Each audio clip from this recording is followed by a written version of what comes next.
Good morning, everyone.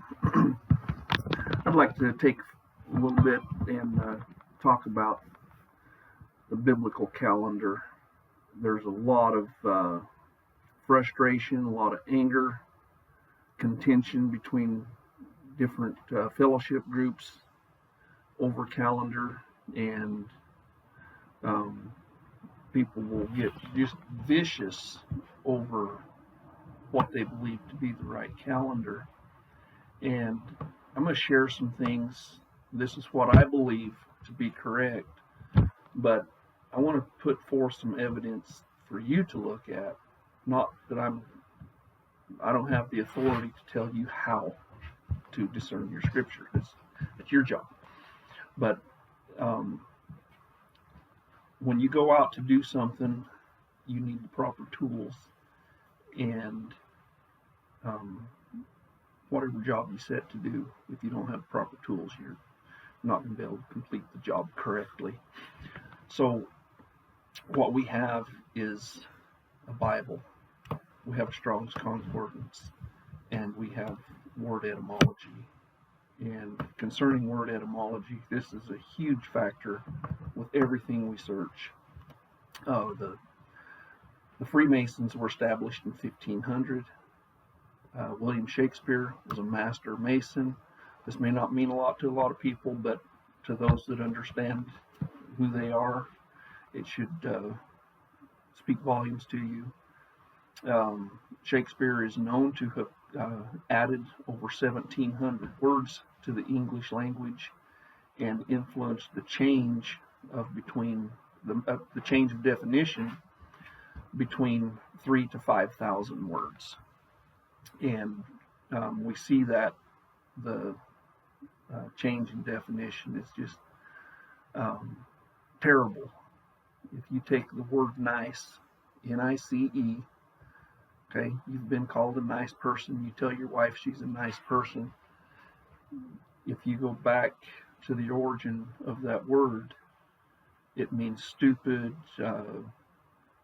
slow, sluggish, foolish. Comes down to the full idea of being mentally retarded.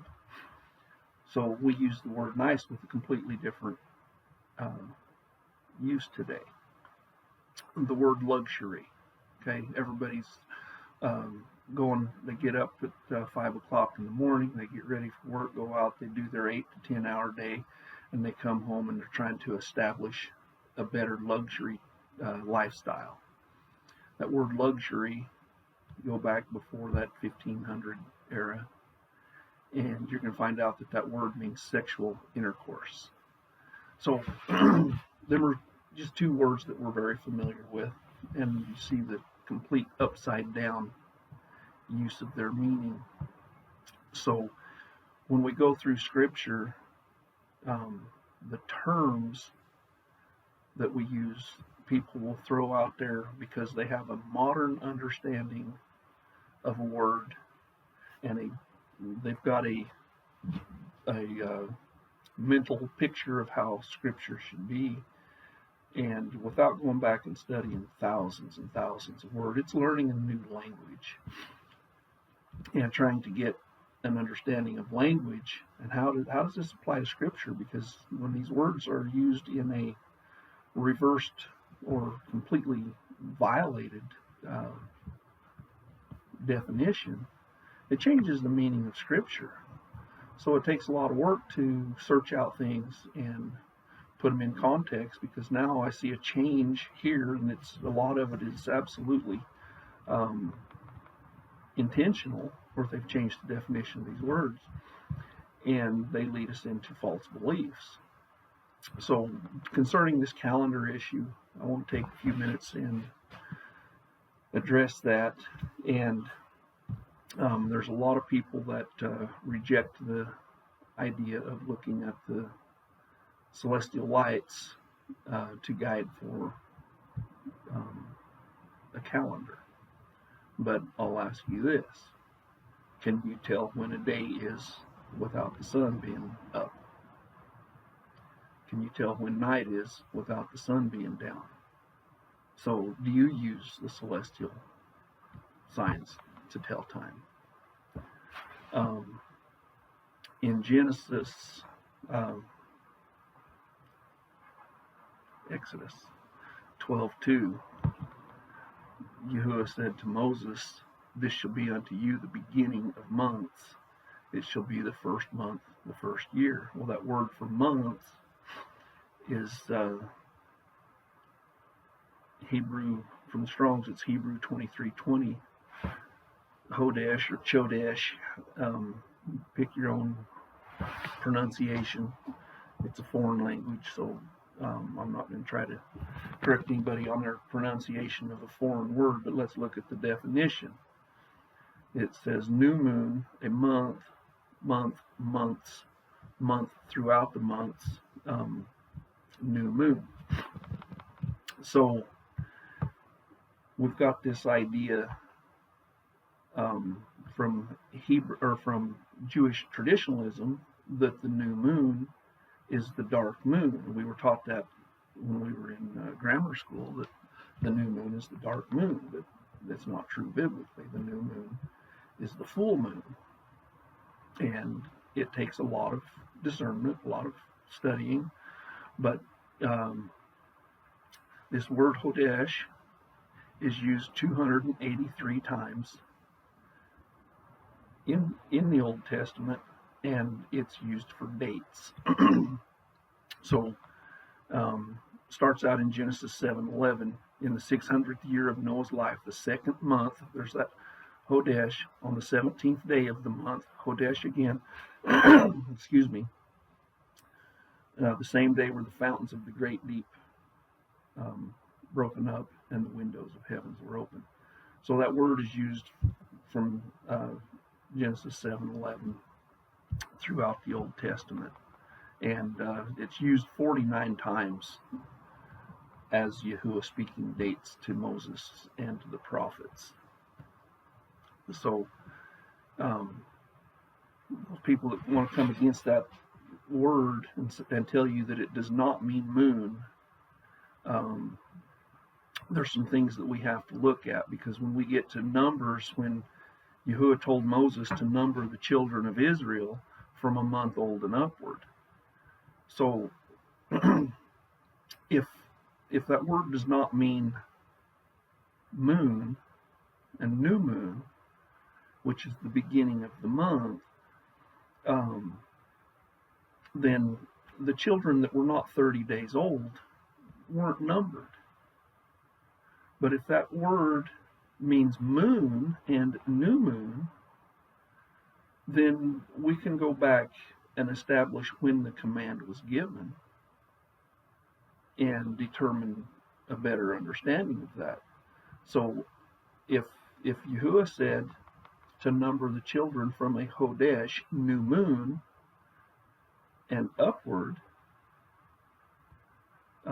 then we go back and find out when that command was given, and it says in the first day of the second month, the first day of the second Hodesh, Yahuwah said to Moses to number all the children of Israel. So the command was given at the new moon. If I take that word and use it as month and destroy the idea that it means moon, then any child that was not 30 days old, they don't get counted among Israel, and that just isn't biblically sound. So how do I discern the calendar? First, we have Hodesh, which means new moon. We have another word, Kaseh, which means full moon. No other use of that word. It means full moon. And then we have Yirak, which means moon. And Yirak, it means moon, and there's two different numbers, but they're the same spelling. But it can mean a lunation. So if you look, a lunation is a cycle of the moon. So if you go look at the moon today, and it's going to be a full moon today, not a new moon. That's not till Tuesday. But anyway, we have this full moon tonight, and it's showing us that it is the fourth Sabbath Sabbath of this month, but we'll get to the sign in a little bit. But we have to understand that the Hodesh is the dating system. When I use the word Yirak, it is a lunation, or simply the moon. And so if we want to talk about the moon, we have Yirak. If we want to talk about dates, we have Hodesh. If we want to speak of a time, we can use the moon for time without a date. If I said to you, I'm going to meet you in 1 month from today, and today's not the new moon, but I can look at the sky and I can say, well, today's the fourth Sabbath of this month, and it's a full moon, so I know that on the fourth Sabbath next month it'll be a full moon, and that's the day that I will meet you. That would be the use of the word Yirak. And then we have Keseh, which is full moon, and it is used in Scripture in some very important verses, and I'll cover them. In fact, I'll just jump to that right now. Psalms 81:3, we have Hodesh, Keseh, and there's another word there that is Chog or Hog, however you pronounce that. And the Chog is a traveling feast, a pilgrimage feast. So it's used of the feasts where Israel is commanded to gather 3 times a year before Yahuwah, and it's the Chog. So we have Passover with unleavened bread, we have Shavuot, and then we have Sukkot, Feast of Tabernacles. Feast of Trumpets is a new moon event. We know that from Scripture, but it's not a Chog. It's not a traveling feast. It's something that we celebrate in its day, but we don't travel together on that day. So I'll go over Psalms 81:3 real quick. It says, blow the trumpet at the new moon, Hodesh. Okay, so we have the new moon. In the day of your gladness, and that's Keseh, at your solemn feast, and that is Chog. So the full moon, the beginning of the month, and the Chog is a traveling feast. Well, when we understand how to count the calendar, that will bring us to the 29th day, the full moon of the 4th month, and carry us through the new moon of the 5th month. So it would be a 2 or 3 day event, depending on the lunar cycle of that time, but it brings us to that new moon. And Psalms 81:3 is a verse of contention among people, and without the if I deny the full moon as the head of the month, then Psalms 81:3 is bogus. It shouldn't be there, and I'm beginning to tear apart my Scripture to fit my own agenda. So there's a metatonic cycle that works in the luminaries, and if today's your birthday, once every 19 years a full moon will happen on your birthday. Once every 19 years. That's just default in the celestial cycle. So by default, Feast of Trumpets will happen on a new moon, unless you keep a sliver moon or dark moon calendar, and then Feast of Trumpets will never happen on a new moon. And those that want to equate the Psalms 81:3 to the Feast of Trumpets, they have to ignore that it's a Chog pilgrimage feast, and they have to ignore that it says Keseh, full moon, in that verse.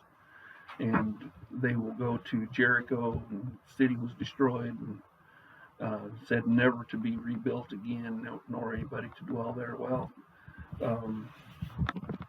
Messiah went to Jericho and preached the gospel there. So get over that deal.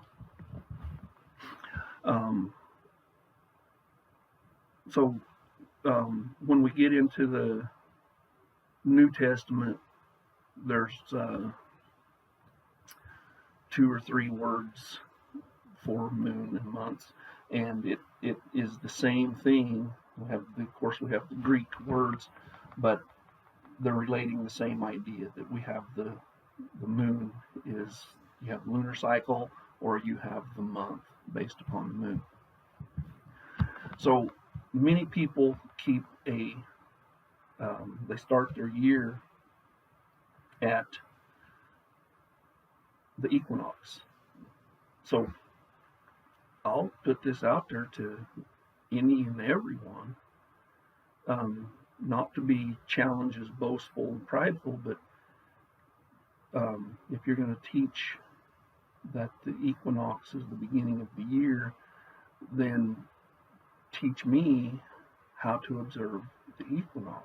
I've spent hours searching internet for observable practical ways to see the equinox. Okay, we have signs given to us, and when I go out on the road, I see a stop sign that's typically before an intersection, or when I'm coming out of the parking lot, maybe into a street that's got flowing traffic, I stop. The sign is before I get into that hazardous situation. I go to get on the interstate, and there's a yield sign, and I know then that there's a coming change where there's merging traffic. So then also, if I get out there on the interstate, speed limit 70 miles an hour, and that's all fine and good, I can go 70 miles an hour, and then when I get to approach a city or a curve, I'll see a sign that the speed limit changes, but that's always before the hazard approaches. Okay, the stop sign after the intersection is useless. The merge sign after I'm in the traffic is useless. So the signs that Yahuwah gives us to know the times and the dates have to be observable. They have to be something that I know before. So Pharaoh had a dream, and he dreamed of a stalk of corn with 7 green ears on it. And Joseph interpreted that dream as 7 years. And why would Joseph just come to equate a stalk of corn to 7 years? So if I understand that when Yahuwah in Exodus 12:2, this month shall be the beginning of months, or rephrase that, this moon will be the beginning of moons. It shall be the first moon of the year to you. Okay. And Yahuwah spake unto Moses and Aaron in the land of Egypt, saying. Okay. That was verse 1 and 2. So Yahuwah gave the date to Moses, the beginning of months, and that month is the month of Abib, and Abib means green ear, or green ear of grain. So why did Yahuwah tell Moses that the beginning of months was an ear of grain, or green ear, and call it the moon of Abib, the moon of the green ear? So Jewish traditionalism today, they fly helicopters around Jerusalem looking for green barley so they can celebrate the wave sheaf offering for Passover. It's ludicrous. I know that Moses didn't have a helicopter. Well, maybe that's presumptuous, but I believe that Moses did not have a helicopter to go fly around and find green barley to determine what time of year it was. And Moses may not have understood that people in the southern, south of the equator, would have opposite annual cycles as far as our seasons. So their spring would be in a different time, and therefore their Passover would be a different month. It all doesn't make sense. But when we understand that there is a star that is called green ear or ear of grain, and if you, a lot of people look at this sign in heaven that is the woman Virgo with the grain in her hand. That is that star that you would see in that constellation Virgo. The star in her hand is called Spica today. And that's a Greek word, and it means ear of grain. But it was originally known as Abib, which is green ear. So now I can understand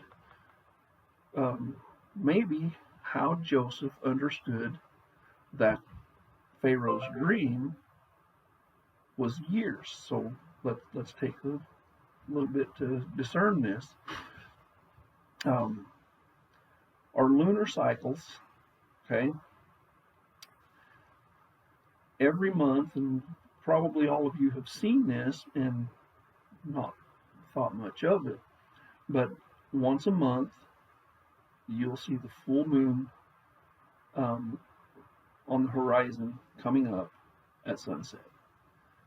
And the full moon will rule the night, the whole night through, one night every month, and the rising sun will greet the setting moon, fulfilling the scripture that says the moon rules the night and the sun knows it's going down.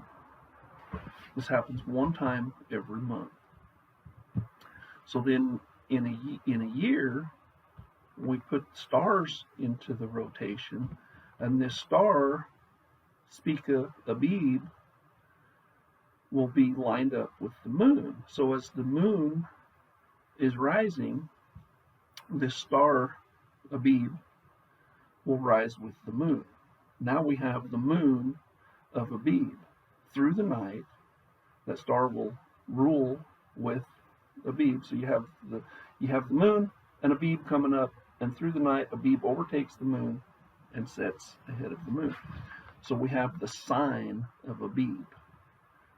At sunrise, we have the sun witnessing the going down of Abib and the moon, and we have New Year's Day. So how do I know where Abib is? That's a very simple thing to find. If you look at the Big Dipper, the Bear, Ursa Major, it's what we use to locate the North Star, and it rotates every night, but it does a celestial rotation once annually. And science will lead us to believe that all these stupid things are going on in the heavens, but I'll tell you this, after watching it for a while, it's a very meticulous and accurate timepiece. I mean, you take apart your best Swiss watch, and it will not compare to what goes on with the sun and the stars in accuracy. So we have that alignment once annually that brings us in. So now back to Ursa Major, the Dipper. If you look at the Big Dipper and you follow the radius of the handle, and you take that length of the handle, or the length of the dipper, and follow that radius, you're going to come to a bright star. It's very easy to identify, and it is Arcturus, A-R-C-T.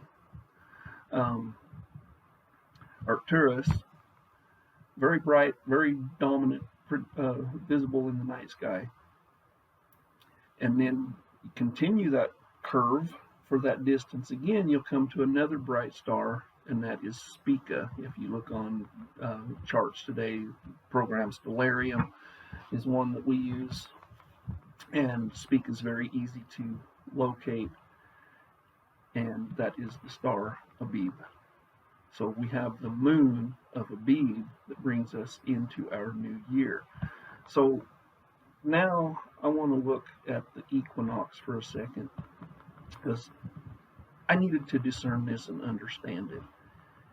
And to do that, if I want to keep the calendar and keep my appointed feast days from Yahuwah's biblical correctness, then I need to be able to observe the sign, not have somebody tell me where the sign is or when it occurred. I need to be able to observe it, and I need to be able to show someone how to observe it. So if you are keeping a different calendar than this, I'm not challenging you, I'm not arguing with you, I'm asking you to put in the comments on this video where we can get in contact, and I want to understand how you observe the sign of the equinox, or any other beginning of your year. How do you observe the sliver moon at its time? Because you're looking directly into the sun, and it certainly doesn't rule the night. But I don't want to make that an argument. I want someone to come with some evidence besides saying this word doesn't mean that one. I can do my own research. So in what I have researched, I can find the day of the equinox. If I go out, I put a stick in the ground and I follow the shadow of that stake until it reaches its shortest point, and then I can mark the solstice, and I wait 6 months until it makes its longest point, and mark that point, and then 3 months later I'll be able to watch, and when that shadow comes directly between them 2 points, that would mark the equinox. But that's impossible to do if I'm traveling, because I can't set up something and make an imaginary mark for a shadow that I didn't observe. And you can't see the equinox in the sky. You can't observe it. It's looking at a shadow on the ground, and it takes 9 months minimum to observe that, and you wouldn't see it happen until you were in the intersection, you were in the merging traffic, you were already past that reduced speed zone. So that's my discernment on that. Well, I'm reaching 30 minutes here, and I don't want to go over that. But anybody that has questions on that, I'll put my email in the comments after the video, and reach out. I'll send you some documents that I have, that I've studied myself, and I will show you how to do your own study, not gaslight you and tell you you're not smart enough to see it yourself, because you are. And this is where Yahuwah is bringing us to better understanding. We have the tools today to understand, and we don't need any man to teach us, except that our eyes can be open to the errors and the false teachings that we've believed. Shalom, peace, and y'all have a good day. Thank you.